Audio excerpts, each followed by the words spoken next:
look a little bit like Kate Bosworth, just a little bit? Maybe.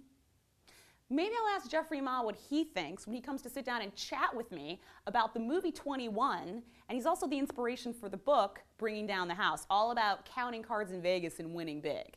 So stick around where I get all the details on how to win big in Vegas without really trying. This is Kristen Bentz, the talented blonde from Main Street.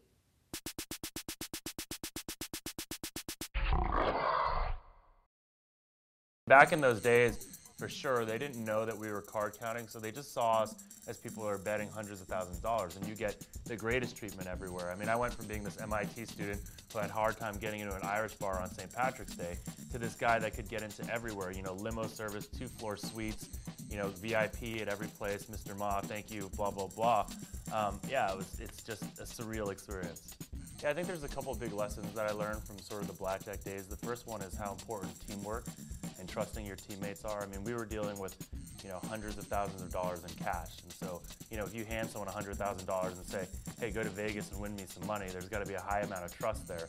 Not only that, since we worked as a team, we were constantly relying on members of our team to be good at what they did and to be able to, you know, do their job properly. And I've worked in a bunch of different startups, and when you start small, you do everything yourself. Then you've got to hire people to come in and do their job. And if you don't actually trust them to do their job effectively, you can't be a successful organization. The final sort of lesson is all about sort of trusting your model or things like that. I mean, with blackjack, we had a model that we knew worked mathematically.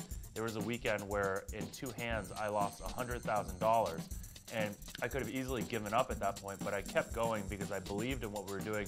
And rather than being focused on the short-term results, I believed in the model. And I ended up winning $70,000 for that weekend. So I battled all the way back. And it was all because I really believed in sort of what we were doing. I think that the whole blackjack experience taught me that I could go in a casino by myself, and sure, I could do everything myself. But really what worked was having a lot of other people working with me, because it made us a lot more powerful. So the idea is like, oh, I could start a company on my own, but if I bring other people to do other jobs, we can be a much more successful organization.